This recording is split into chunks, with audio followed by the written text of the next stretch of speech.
Hey everyone, welcome back to the accountancy class. So जैसे कि आप जानते हो कि हमारा चल रहा है अभी change in profit sharing ratio, और आज जो हम टॉपिक करने वाले हैं ना वो बहुत इंपॉर्टेंट टॉपिक है। वो एक ऐसा टॉपिक है जो आपको हर चैप्टर में मिलेगा आगे। चेंज इन पीएसआर में है, एडमिशन में है, रिटायरमेंट में है, डेथ में भी है। सर ऐसा कौन सा टॉपिक है? टॉपिक का नाम है revaluation of assets and liabilities. सब कुछ छोड़ छाड़ के आराम से आपको थोड़ी देर के लिए बस ये वीडियो देखनी है। आई गारंटी आपको वो टॉपिक बिल्कुल क्लियर हो जाएगा। बहुत इंपॉर्टेंट है, मैं बार बार आपको बोल रहा हूँ, right. So without wasting any time फटाफट से स्टार्ट करते हैं revaluation of assets and liabilities. Okay, so आराम से समझेंगे एक स्टोरी की फॉर्म में। एक कहानी मैं आपको सुनाऊंगा, आपको बस आराम से सुननी है, आपको टॉपिक क्लियर हो जाएगा। देखो, दो पार्टनर्स थे, ये आपके दो पार्टनर्स हैं। क्या नाम है इनका? इनका नाम है चंगू और मंगू।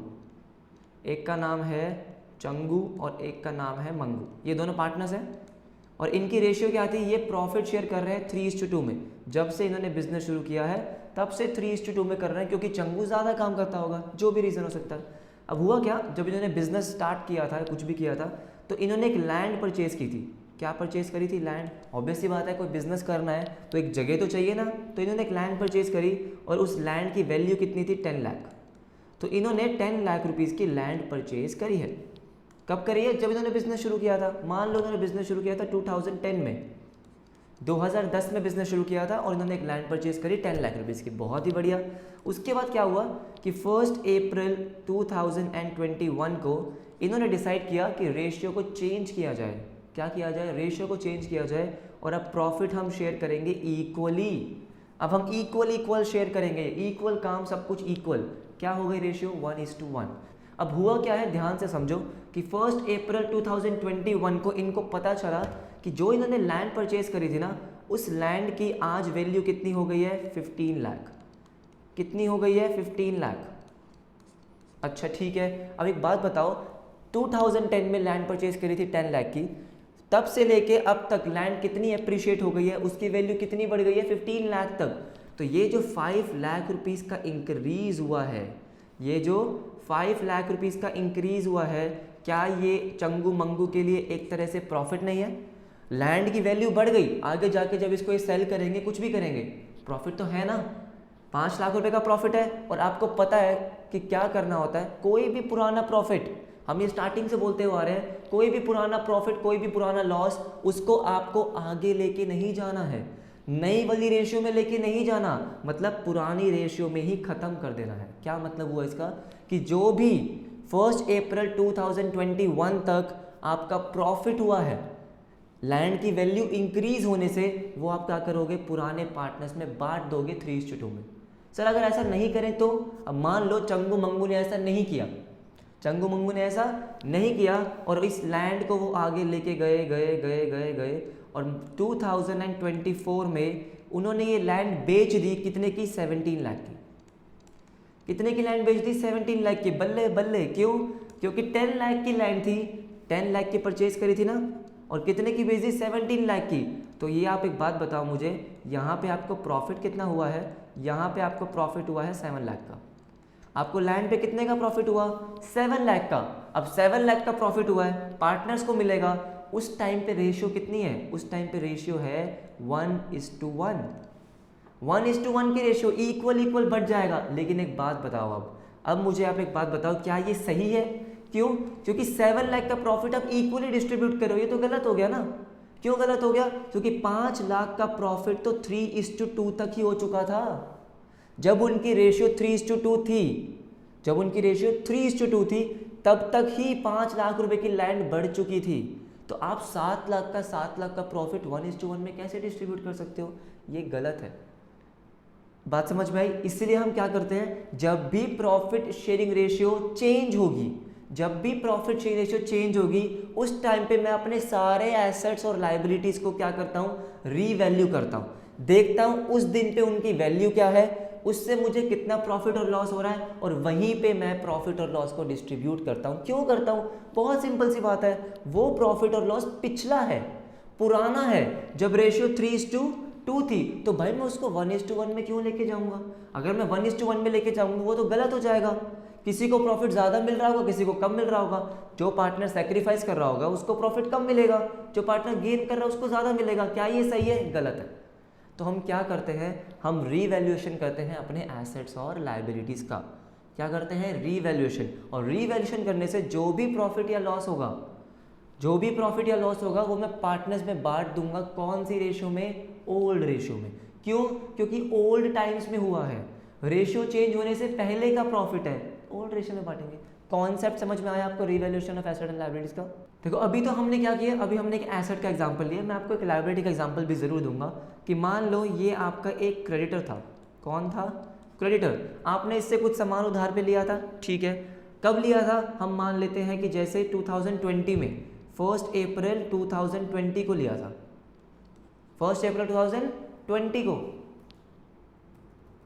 कब लिया था, मान लो आपने सामान लिया था कब, 30 जून 2020 को, मतलब रेशियो चेंज होने से पहले 30 जून 2020 को। कितने का, 50,000 का, 50,000 का। ओके, अब हुआ क्या है कि जैसे ही आपने रेशियो चेंज करी, मतलब 1 अप्रैल 2021 को, ये क्रेडिटर भाई साहब ने क्या बोला कि यार ऐसा है, अब मैं आपको एक डिस्काउंट दे रहा हूँ, आपको मुझे 50,000 देने की ज़रूरत नहीं है, आप मुझे 40,000 दे सकते हो। ओह कितना भला इंसान है, साफ बोल रहा है कि 50,000 देने की ज़रूरत नहीं है दोस्त, आप मुझे 40,000 दे सकते हो। तो एक बात बताओ, क्या ये आपको प्रॉफिट हो गया, आपको प्रॉफिट हुआ या नहीं हुआ। आपको 50,000 देने थे, अब देने कितने हैं, 40,000। तो ये जो 10,000 का प्रॉफिट हुआ, ये कब हुआ है, रेशियो चेंज होने से पहले हुआ है, रेशियो चेंज होने से पहले ही हुआ है। तो इसको भी मैं क्या करूंगा, जो 10,000 का प्रॉफिट हुआ वो 3:2 में पार्टनर्स में बांट दूंगा। क्या आपको कॉन्सेप्ट समझ में आया कि रीवैल्यूएशन में हम क्या करने वाले हैं, राइट। अभी हम देखेंगे कि हम कैसे प्रॉफिट और लॉस निकालेंगे, कैसे बांटेंगे। अभी मैंने आपको सिर्फ एक लॉजिक समझाया, कॉन्सेप्ट समझाया कि रीवैल्यूएशन का कॉन्सेप्ट क्या है, ठीक है। अब देखो कि रीवैल्यूएशन होता कैसे। हम क्या करते हैं, हम एक अकाउंट प्रिपेयर करते हैं जिसका नाम है रीवैल्यूएशन अकाउंट। रीवैल्यूएशन अकाउंट क्या होगा, इस रीवैल्यूएशन अकाउंट में जो भी मैं अपने एसेट्स और लायबिलिटीज को रीवैल्यू करूंगा, उससे जो भी प्रॉफिट और लॉस होगा वो मैं इस अकाउंट के थ्रू पार्टनर्स में डिस्ट्रीब्यूट करता हूं। कैसे करता हूं, ध्यान से देखो। ये हम एक अकाउंट का फॉर्मेट बना लेते हैं फटाफट से। अब देखो रीवैल्यूएशन अकाउंट में क्या होगा, हमने एक फॉर्मेट बना लिया, ठीक है। जैसे कि आपको पता है कि कोई भी अकाउंट जिससे प्रॉफिट और लॉस कैलकुलेट होता है, किसी भी अकाउंट से अगर हम प्रॉफिट और लॉस कैलकुलेट करते हैं, वो होता है नॉमिनल अकाउंट। जैसे प्रॉफिट एंड लॉस अकाउंट होता है, कोई भी अकाउंट मान लो आप, ठीक है, जिससे आप क्या कैलकुलेट करते हो, किसी भी चीज़ का प्रॉफिट या लॉस, वो आपका होता है नॉमिनल अकाउंट। नॉमिनल अकाउंट क्या कहता है कि जितने भी आपके एक्सपेंसेस और लॉसेज हैं, मैंने क्या बोला, अगर आपके कोई एक्सपेंसेस हो या आपके लॉसेज हो, वो आप लिखते हो डेबिट साइड पे, debit all expenses and losses, और credit all incomes and gain. तो जो भी मुझे प्रॉफिट होगा वो मैं कहाँ लिखूंगा, वो मैं लिखूंगा अपने क्रेडिट साइड पे, और जो भी मुझे लॉस हो रहा होगा वो मैं कहाँ लिखूंगा, वो मैं लिखूंगा अपने डेबिट साइड पे, ठीक है। सबसे पहले क्या, सबसे पहले बात करते हैं एसेट्स की। ओके, सो अभी हमने जो एग्जांपल लिया था किसका, लैंड का, है ना। लैंड हमारे लिए क्या था, एक एसेट था। एसेट की वैल्यू इंक्रीज हो रही थी, बढ़ रही थी, 10 लाख से 15 लाख, 10 लाख से 15 लाख हो गई, प्रॉफिट हुआ था ना। एसेट की वैल्यू इंक्रीज होगी तो प्रॉफिट होगा, तो जब भी प्रॉफिट होगा तो कहाँ लिखेंगे, क्रेडिट साइड पे।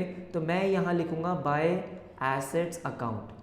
क्या लिखूंगा, बाय एसेट्स अकाउंट। अगर हम जो अपने एग्जांपल लिया उस केस पे हम क्या लिखेंगे, बाय लैंड अकाउंट। कितने से लिखूंगा, 5 लाख से।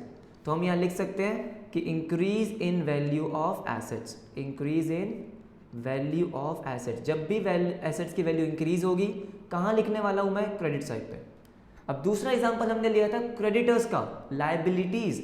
और जब लायबिलिटीज की वैल्यू डिक्रीज हो रही थी, 50,000 से 40,000 हो रही है, तो हमारे लिए प्रॉफिट हो रहा है। अब मुझे उसको कम पैसे पे करने पड़ेंगे, पहले 50 करने थे, अब 40 करने पड़ेंगे। तो जब लायबिलिटी की वैल्यू डिक्रीज होगी तो प्रॉफिट होगा।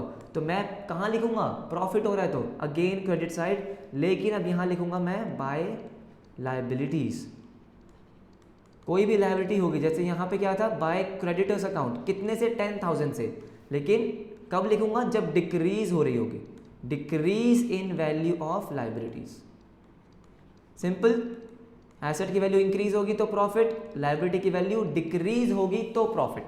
अगर मैं इसका ऑपोजिट केस लूं, मान लो अगर आपकी एसेट की वैल्यू डिक्रीज हो रही है, आपके एसेट की वैल्यू डिक्रीज हो रही है, कम हो रही है, तो लॉस होगा। मान लो आपके पास कोई मशीनरी थी, आपने 10 लाख की परचेज करी, और जब आपने अपनी प्रॉफिट शेयरिंग रेशियो चेंज करी तो वो 8 लाख की हो गई, लॉस हुआ या नहीं हुआ, कितने का, 2 लाख का, और लॉस हम कहाँ लिखेंगे, डेबिट साइड पे, तो यहाँ हम लिखेंगे to assets, to machinery, to assets account, कितने से लिखूंगा, 2 लाख से। और कब लिखूंगा, जब एसेट की वैल्यू डिक्रीज हो रही है, decrease in value of assets, decrease in value of assets, बहुत सिंपल है। एसेट की वैल्यू इंक्रीज होगी तो क्रेडिट साइड प्रॉफिट है, डिक्रीज होगी तो डेबिट साइड। सिमिलरली अगर मान लो लाइबिलिटीज की वैल्यू इंक्रीज हो रही है, पहले आपको 50,000 पे करने थे लेकिन अब आपको 60,000 पे करने हैं, लॉस हो गया ना भाई, पहले 50 पे करने थे अब 60 पे करने पड़ रहे हैं, लॉस कहाँ लिखेंगे, डेबिट साइड पे। तो उसके बाद मैं यहाँ लिखूंगा टू लाइबिलिटीज अकाउंट। और कब लिखूंगा लाइबिलिटीज अकाउंट, मैं लिखूंगा जब मेरे लाइबिलिटी की वैल्यू इंक्रीज होगी, टू लाइबिलिटीज अकाउंट। ब्रैकेट में लिखते हैं क्या, increase in value of liabilities, increase in value of liabilities. बस, क्या अभी तक समझ में आ रहा है आपको, सिंपल है, कुछ भी मुश्किल नहीं है, राइट। उसके बाद देखो, ओके सो अब क्या हुआ कि जैसे हमने देखा कि भाई जब रेशियो चेंज होती है तो आप अपने सारे एसेट्स की वैल्यू निकालते हो कि अब मेरे इस एसेट की वैल्यू कितनी है, अब मेरे इस एसेट की वैल्यू कितनी है। यही सब करते हुए आपने एक चीज़ नोटिस करी कि आपके पास एक एसेट था जिसको आपने रिकॉर्ड ही नहीं किया। मान लो आपने एक प्रिंटर मंगवाया था, अपने ऑफिस के लिए प्रिंटर मंगवाया था, आपने उसको रिकॉर्ड ही नहीं कर रखा, अपने बैलेंस शीट में रिकॉर्ड ही करना भूल गए। तो अब क्या करोगे, ऑब्वियस सी बात है उसको रिकॉर्ड करोगे। आपने अगर कोई एसेट रिकॉर्ड नहीं कर रखा तो उसको रिकॉर्ड करोगे। अब आप एसेट को रिकॉर्ड कर रहे हो, एक बात बताओ, एसेट को रिकॉर्ड कर रहे हो तो एसेट तो आपके बढ़ रहे हैं ना। अगर आप किसी ऐसे एसेट को रिकॉर्ड करोगे जो अभी तक आपने किया ही नहीं है तो आपके बैलेंस शीट में एसेट बढ़ रहे हैं या नहीं बढ़ रहे, बढ़ रहे हैं। अगर एसेट बढ़ रहे हैं, इंक्रीज हो रहे हैं, तो प्रॉफिट है कि नहीं है भाई। एसेट अगर बढ़ेंगे तो प्रॉफिट ही प्रॉफिट है। तो अगर कोई ऐसा एसेट है जो आपने पहले रिकॉर्ड नहीं किया, अब कर रहे हो, कहाँ लिखोगे, क्रेडिट साइड पे, बाय उस एसेट का नाम मैं यहाँ पे लिख देता हूँ अनरिकॉर्डेड एसेट। कोई भी ऐसा एसेट था जो आपने रिकॉर्ड नहीं किया था तो रिकॉर्ड करो ना उसको, बाय अनरिकॉर्डेड एसेट्स अकाउंट। ये बात समझ में आती है। सिमिलरली क्या हो सकता है कि जब आप अपनी लाइबिलिटीज़ को रीवैल्यू कर रहे थे तब आपको पता चला कि एक लाइबिलिटी ऐसी थी जिसको आपने रिकॉर्ड ही नहीं किया। गलती तो हो सकती है ना भाई, इंसान हो, गलती हो सकती है। क्या हुआ, एक लाइबिलिटी ऐसी थी जिसको आपने रिकॉर्ड किया ही नहीं, अब रिकॉर्ड करोगे। अब लाइबिलिटी को रिकॉर्ड कर रहे हो, लाइबिलिटी बढ़ रही है, प्रॉफिट या लॉस, लॉस, पैसा फालतू देना पड़ेगा, लॉस है तो कहाँ लिखोगे, डेबिट साइड पे, अनरिकॉर्डेड लाइबिलिटी, अनरिकॉर्डेड लाइबिलिटी। क्या यहाँ तक समझ में आया आपको, ठीक है। एसेट लाइबिलिटी जो भी था हमने सारा का सारा कर लिया, उसके बाद देखते हैं। सो आई होप आपको यहाँ तक समझ में आ गया। अब देखो क्या हुआ कि जो ये रीवैल्यूएशन का पूरा प्रोसेस होता है, प्रोसेस मतलब कि अब आप क्या कर रहे हो, अपने एक एक एसेट की वैल्यू निकाल रहे हो, एक एक लाइबिलिटी की वैल्यू निकाल रहे हो, फिर उसकी अकाउंटिंग करना, कितना प्रॉफिट कितना लॉस, ये बहुत लंबा प्रोसेस होता है, ठीक है। तो इस प्रोसेस में अगर कोई पार्टनर काम कर रहा है, आपने किसी पार्टनर को बोला कि अच्छा भाई तुझे पता है कि एसेट की वैल्यू कैसे निकालनी है, तू निकाल, है ना, तुझे पता है कि लाइबिलिटी की वैल्यू कैसे निकालनी है, तू निकाल, तुझे अकाउंटिंग करनी आती है तो अकाउंटिंग कर। ये सब प्रोसेस में अगर कोई पार्टनर काम कर रहा है तो क्या होगा, उस पार्टनर को इस काम के लिए मिलती है रेम्यूनरेशन। भाई अगर कोई पार्टनर रीवैल्यूएशन का काम कर रहा है तो उसको काम करने के पैसे तो मिलने चाहिए, एक्स्ट्रा काम है। तो अगर कोई पार्टनर रीवैल्यूएशन के प्रोसेस में काम कर रहा है उसको क्या मिलती है, रेम्यूनरेशन मिलती है। मैंने क्या बोला, क्या मिलेगी, पार्टनर्स रेम्यूनरेशन। ये हमने फंडामेंटल्स में डिस्कस किया था। रेम्यूनरेशन का मतलब और कुछ नहीं, सैलरी होता है। अब कोई पार्टनर एक्स्ट्रा काम करेगा तो उसको एक्स्ट्रा पैसे चाहिए या नहीं चाहिए, बिल्कुल चाहिए। अब देखो रीवैल्यूएशन के टाइम पे जो भी खर्चे होंगे, जो भी एक्सपेंसेस होंगे, जो भी लॉसेज होंगे, प्रॉफिट होंगे, वो एक ही अकाउंट में जाएंगे। कौन से अकाउंट में, रीवैल्यूएशन अकाउंट में। अब मान के चलो कि आपका ये प्रॉफिट एंड लॉस अकाउंट है, कब का, जब आप अपनी प्रॉफिट शेयरिंग रेशियो चेंज कर रहे हो, जब सब कुछ रीवैल्यू कर रहे हो, आपके लिए ये क्या है, प्रॉफिट एंड लॉस अकाउंट। तो जितने भी खर्चे होंगे, जितने भी लॉसेज होंगे, प्रॉफिट होंगे, इनकम होगी, किससे, रीवैल्यूएशन के टाइम पे, सब के सब कहाँ जाएंगे, रीवैल्यूएशन अकाउंट में, करेक्ट। अब एक पार्टनर को रेम्यूनरेशन दे रहे हो, पार्टनरशिप फर्म के पॉइंट ऑफ व्यू से सोचो, अगर आप किसी पार्टनर को सैलरी दे रहे हो तो भाई खर्चा बढ़ गया ना, भाई पार्टनर को सैलरी दे रहे हो तो खर्चा बढ़ गया, तो क्या होगा, रीवैल्यूएशन अकाउंट के डेबिट साइड पे आएगा। हमने लिखा क्या हुआ है, एक्सपेंसेस, तो जितने भी एक्सपेंसेस होंगे आप वो कहाँ लिखोगे, डेबिट साइड पे। और पार्टनर को तो रेम्यूनरेशन मिल रही है, पार्टनर को रेम्यूनरेशन मिल रही है, उसके लिए तो फायदा है, तो वो अकाउंट क्या होता है, क्रेडिट। तो रीवैल्यूएशन अकाउंट हो जाएगा डेबिट और पार्टनर का अकाउंट होता है क्रेडिट। तो मैं कहाँ लिखूंगा, रीवैल्यूएशन के डेबिट साइड पे to partners capital account, to partners capital account. अगर किसी पार्टनर को क्या मिल रही है, रेम्यूनरेशन मिल रही है क्योंकि वो एक्स्ट्रा काम कर रहा है, मैं यहाँ लिख देता हूँ रेम्यूनरेशन। क्या लिख दिया मैंने, रेम्यूनरेशन। क्या ये बात समझ में आई? बहुत सिंपल था। पार्टनर को अगर आप कोई काम करा रहे हो तो उसको पैसे तो मिलेंगे, और मिलेंगे तो एक्सपेंस है, एक्सपेंस है तो डेबिट साइड पे लिखोगे। क्या ये क्लियर है? अब मान लो कि आपने पार्टनर से काम नहीं कराया, आपने किसी बाहर वाले से काम कराया या कोई और खर्चा किया, कुछ भी किया, कोई भी एक्सपेंसेस करे हैं, हमने यार रेम्यूनरेशन को तो रिकॉर्ड कर दिया। जरूरी थोड़ी है कि पार्टनर से ही काम कराओ, किसी प्रोफेशनल को भी हायर कर सकते हो। कोई भी तरह के एक्सपेंसेस अगर आपने पे करे हैं, कब पे करे हैं, रीवैल्यूएशन के टाइम पे, तो उसकी एंट्री क्या होगी? एक बात बताओ, खर्चा है कि नहीं? खर्चा तो है, तो आप क्या करोगे, रीवैल्यूएशन अकाउंट को डेबिट करोगे, रीवैल्यूएशन अकाउंट को डेबिट करोगे। अगर आपने कुछ भी पे किया जैसे कि एक्सपेंसेस, तो आपका कैश अकाउंट चला गया टू कैश अकाउंट। ये क्या है, अगर आपने कोई भी बाहर वाले एक्सपेंसेस पे करे हैं, पार्टनर को रेम्यूनरेशन पे करी, उसकी एंट्री तो कर दी, ये कोई और एक्सपेंसेस की बात हो रही है, तो कोई भी अगर आपने कोई एक्सपेंसेस पे करे हैं, कहाँ आएंगे, अगेन डेबिट साइड पे। आपको पता चल चुका है कि कोई भी एक्सपेंसेस होंगे कहाँ लिखोगे, डेबिट साइड पे लिखोगे। तो मैं यहाँ क्या लिखूंगा, टू कैश अकाउंट या टू बैंक अकाउंट, जैसे भी आपने पे करे हैं, और ब्रैकेट में हम क्या लिखेंगे, एक्सपेंसेस।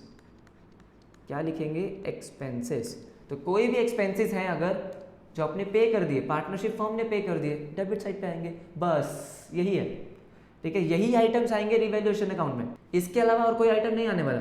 ठीक है, एसेट की वैल्यू इंक्रीज हुई, प्रॉफिट क्रेडिट साइड, एसेट की वैल्यू डिक्रीज हुई, लॉस डेबिट साइड, लायबिलिटी की वैल्यू डिक्रीज होगी तो प्रॉफिट क्रेडिट साइड, इंक्रीज होगी तो लॉस डेबिट साइड। अगर कोई एसेट अनरिकॉर्डेड है, रिकॉर्ड करो, प्रॉफिट आपके लिए again credit side, liability unrecorded है, लॉस है डेबिट साइड। अगर आपने पार्टनर को रेम्यूनरेशन पे करी है, खर्चा बढ़ गया, डेबिट साइड। कोई और एक्सपेंसेस पे करें, खर्चा बढ़ गया, डेबिट साइड, बस। अब ये अकाउंट बनाया क्यों था भाई, प्रॉफिट और लॉस निकालने के लिए, कि जो भी ये चीज़ें हुई हैं एसेट और लायबिलिटी की रिवैल्यूएशन, इससे कोई भी प्रॉफिट या लॉस आएगा, कहाँ रिकॉर्ड करोगे, इसी अकाउंट में। कैसे करेंगे देखो। अब मुझे एक बात बताओ, प्रॉफिट आपको कब होगा, प्रॉफिट आपको कब होगा, जब आपकी क्रेडिट साइड का टोटल ज़्यादा आ रहा होगा और डेबिट साइड का टोटल कम आ रहा होगा। क्यों? क्योंकि क्रेडिट साइड में आपने अपनी सारी इनकम रिकॉर्ड करी है जो आपके लिए प्रॉफिट है, हाँ या ना, और डेबिट साइड पे आपने रिकॉर्ड करा जो आपके लिए लॉसेज है। तो अगर क्रेडिट साइड का टोटल ज़्यादा होगा और डेबिट साइड का टोटल कम होगा तो प्रॉफिट होगा। कैसे रिकॉर्ड करोगे देखो, आपने क्या किया, आपने क्रेडिट साइड का टोटल निकाला। मान लो आपने क्रेडिट साइड का टोटल किया और आपका टोटल आ गया कितना, 1 लाख रुपीज़। कितना आ गया, 1 लाख। और डेबिट साइड का आपने टोटल किया, जो आपने लॉसेस और एक्सपेंसेस रिकॉर्ड करे हैं, वो आया 60,000, 40,000 का प्रॉफिट हुआ। अब आपको पता है कि दोनों साइड का टोटल होना तो 1 लाख ही चाहिए। जब हम अकाउंट को बैलेंस करेंगे, दोनों साइड का टोटल 1 लाख होना चाहिए। डेबिट साइड का टोटल कितना था, 60। तो प्रॉफिट कहाँ रिकॉर्ड करोगे, जो भी आपको रिवैल्यूएशन से प्रॉफिट होगा वो रिकॉर्ड करोगे डेबिट साइड पे, to profit on revaluation account, profit on revaluation. और किस में डिस्ट्रीब्यूट करोगे, पार्टनर्स में डिस्ट्रीब्यूट करोगे। तो जो भी पार्टनर्स होंगे, मान लो ए और बी आपके पार्टनर्स हैं, कौन सी रेशियो में, ओल्ड रेशियो में। प्रॉफिट आपने निकाला, उसको डिस्ट्रीब्यूट कर दोगे पार्टनर्स में ओल्ड रेशियो में। ये याद रखना, इसकी गलती नहीं करनी, कौन सी रेशियो, ओल्ड, क्योंकि पुराने टाइम का प्रॉफिट है। करेक्ट। सिमिलरली मान लो आपका डेबिट साइड का टोटल अगर ज़्यादा आ जाए, इसको मैं हटाता हूँ, अगर आपका डेबिट साइड का टोटल ज़्यादा आ जाए, अगर डेबिट साइड का टोटल आपका आ गया मान लो कितना, 1,50,000, ठीक है, और क्रेडिट साइड का टोटल आ रहा है सिर्फ 1 lakh, debit side 150, credit side 1 lakh, कितने का लॉस हो गया, 50,000 का लॉस हो गया। और लॉस बुक कर लूंगा बाय लॉस ऑन रिवैल्यूएशन, क्योंकि मुझे अकाउंट को बैलेंस करना है। तो कहाँ लिखूंगा मैं, क्रेडिट साइड पे। ये भी 150 चाहिए, ये भी 150 चाहिए, लेकिन क्रेडिट का टोटल कितना था, 1 लाख, तो 50,000 यहाँ लिखूंगा, तभी तो बैलेंस होगा ना। क्लियर आई, क्लियर है। By loss on revaluation again partners में डिस्ट्रीब्यूट होगा, कौन सी रेशियो में, ओल्ड रेशियो में। कौन सी रेशियो में, ओल्ड रेशियो में। यहाँ मैं लिख दूंगा कितना, 50,000, और बैलेंस हो जाएगा 150, 150, मैंने लॉस को बुक कर दिया। बस इसके अलावा रिवैल्यूएशन में कुछ नहीं है। यही एंट्रीज आपको मिलेंगी, राइट। नेक्स्ट क्लास में इसके कुछ एग्जांपल्स देखेंगे। आज की क्लास वैसे ही काफ़ी लंबी हो चुकी है तो इसको ज़्यादा स्ट्रेस नहीं करेंगे।